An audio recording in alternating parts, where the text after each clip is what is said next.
Alright guys, so it's time to build a new botbash robot for our parties, and I want to go medieval on this project. So we're going to build a Black Knight themed fighting robot in today's video. So first thing you gotta do is let's sketch out a few concepts and see if we can land on something we like. Let's do it. What do you mean we need to find non-copyrighted music? That doesn't exist anymore. Dang it! What can we do? Do do do do Do do do do do do do do do do do do do do do do do do do. Alright, we got our rough concept. If you want to follow along and build your own version, I'm going to download the master frame I designed to pinshape.com. If you come here and you type in botbash, this will go ahead and pull up the frame. It is $5 if you want to download this frame and build your own version of this robot. All proceeds do go to support botbash and making more videos here on our channel. But we're going to print this out and get our robot started. Let's do it. Okay, so I've got my print loaded up here and it's going. I should mention, to get it to work on the standard M3D printer, I had to disable the raft feature. Raft typically puts down a bed to make it more likely for the print to stick. Luckily this part has a huge surface area on the bottom and doesn't need the raft. But now with the raft disabled and my onyx black opaque filament from M3D, we are going. So that's what I used, and check back with me in about 8 hours and we'll see how it's doing. Alright guys, so my 3D printer has finished up making the base plate for me, and I specifically designed this so it could do a couple things. If you want to have the robot be smaller in profile, you can actually mount these little motor mounts on the inside. You can also use any of the Maxon motors to shove in the center. I do specifically for my Black Knight build, I have this extra long Maxon with the 120:1 gearbox on it. So I'm going to shove that in here, and I want this to be a little wider. So not only can you put these motor mounts here, you can also mount them on the back to give your robot a little more size. So I'm going to go ahead and mount a pair of motors on the back here, push in the Maxon, and get all the motors mounted to my frame. I'm also going to attach the hinges we're using. They're going to go on the front, and that's how we're going to attach the armor. So let's go ahead, screw all this stuff together, and get to work. Alright, now we're going to put this thing together. We're going to use 440 nuts and 256 nuts. 256 nuts are going to be used for the motors, and they're being screwed in right now. And we're going to use 440 nuts for the hinges. As you look at these big, huge tires, you might think, this is not the tire he used later. It's because they were too heavy. But we went ahead, we pressed in the Maxon and got the screws mounted. Now we're going to take this part a little bit slower. This is why most of you are here. This is how you wire a robot. This is the part that confuses most and is also very tricky. We're going to start by getting all the power wires in the same spot. So we've twisted all three of the red speed controller wires together, and we've twisted all three of the black. We are now tinning them. This is a process where you put a thin coating of solder over the top of the wires. I know this is very, very technical, and if you think my third hand looks old and broken, it is. It's very old and very broken. We even put heat shrink over the teeth so they'd stop carving into the wires. Okay, so now we're going to go ahead and twist the main battery connector port and a JR connector that's going to be used to send power to the receiver. We find BECs in any speed controller fairly unreliable at this scale. Most of them fry after 6 months, so we just go ahead and disconnect them and do a direct connection between the 7.4 volt battery and the receiver, which is why we added that extra thing. Next, we're going to put heat shrink over. By the way, keep heat shrink away from children. They love to watch it shrink, and they will just take the heat gun straight to your heat shrink box. That happened at a camp. Next, we're going to connect the 2 red wires to the 3 red wires. So all the reds will be together and soldered together. And this is all hidden behind my hand, the veil. So you don't know how to do this part. That's going to be my trade secret. Alright, now we put the heat shrink on. And we're going to get the heat gun out. This is where we get the crazy light show and my lights start flickering. You'll see it more later. We're going to use the heat gun a few other times. So, we've actually connected all 3 speed controllers to their battery port, and we've done the bypass. Now, speaking of that bypass, I'm going to make sure to cut the red cables to disable the BEC from the speed controllers. BEC stands for Battery Eliminator Circuit. The speed controllers are supposed to send 5 volts to run the receiver. And in a perfect world where you're only running a few matches, that's fine. In the Bot Bash world, where we run 5 tournaments a week, not so fine. Alright, we plug everything in. Channel 1 is drive motor 1, channel 2 is drive motor 2, channel 3 is the weapon, channel 4 is what we're using for the bypass power, but that could be any port, and last we put the bind plug on. Now we're going to go ahead and we're tinning all 6 of the motor wires. You do need to make sure the 2 speed controllers that are hooked up to the mixer go to the 2 drive motors.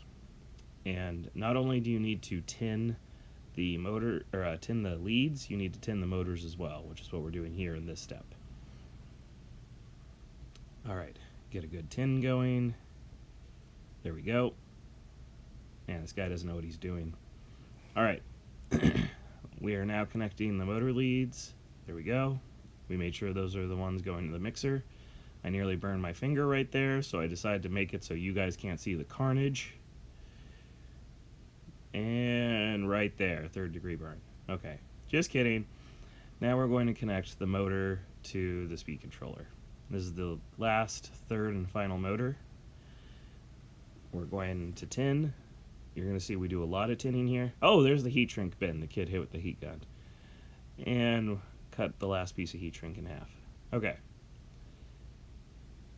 So, if any part of this is too fast, I'm sorry. Go back, rewatch this a few times, stop laughing at the jokes that you barely laughed at the first time, and see if you can find a little bit of enjoyment in this. There's my broken 3rd hand again. I don't even know why I call it a 3rd hand. It only has one thing anymore. Okay. Now we hit it with the heat gun, we get the crazy light show, and everything goes dark because the robot's ready to fight.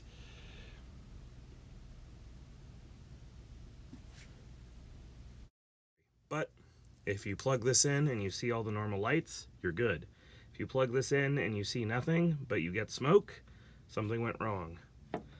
So, we have the normal lights. We have an orange flashing light on the receiver, we have a blue flashing light on the mixer, and we see red blinky lights on the Fingertech controllers. So all is good. On this particular radio, each radio has a different binding process. We have to start by going to Model 2. So first we find Model 2. Since we're switching over to this particular type of receiver, there's a weird glitch on this brand, and it only connects to it on a different model other than one. Alright, we have selected that. So now, yes, I am sure. We're going to find bind, RX bind, we're going to hit bind, and it connected. And you might be saying to yourself, wait a minute, it's still not doing anything. You have to pull the bind key out, and then it starts. Wow. And now everything is working. I think I'm actually going to switch something here. Currently the weapon is operating off of channel 3, which is where I plugged it in, so I should not be surprised. That's where I usually put drums and vertical spinners, but since this thing spins horizontally, and I want to be able to control which way it goes, I'm going to go ahead and plug the weapon channel into channel 4. Because I want it to either spin right or spin left, and then when I let go, I want it to stop. And that is something channel 4 can provide for me. So red to red, black to black. So we have left, right on the weapon. I push forward, and the robot goes backwards. To fix that, we go to reversals. We're going to reverse channel 1. That did not help. So we're going to put that back to normal. We're going to reverse channel 2. Forwards is forwards, backwards is backwards. So right, let's see, right is right, left is left. And this little guy is fast. All right, the last thing we need to do, now that all of this works, is save settings. Done. And we're going to get some servo tape out here, and we're going to tape a few things down. Alright, this got a little boring, so we're going to speed this part up. I'm putting tape on stuff. Yay! Nobody's ever done this before. If you've wrapped a present, you are completely prepared for this next step. So, the goal is to keep the wires away from the things that spin. That includes the weapon, the drive motors, and the wheels. And those antennas love to get caught in that stuff. So we're going to use some electrical tape here to hold the antennas back. And I know there's an RC guy somewhere dying as he watches me wrap the antennas around that. This robot will never be operating more than 15 feet away from us. We do not need the 1.5 mile range that is provided when you get the antennas stretched out nice and long. These are fighting robots. They fight in a cage that we stand in front of. So we can have the antenna nice and short. Also, you just saw me put some double stick tape on the LiPo battery. You'll notice I used a very small amount. That was because if the LiPo battery starts exploding and you want to get it out of your robot quickly, if you cover the entire battery in tape, you will not be able to get it out in an emergency.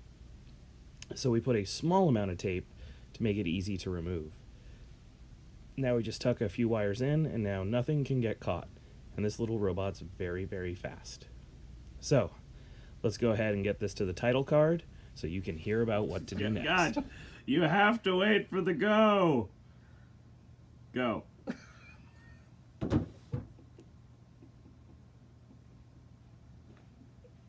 It's time to do the thing.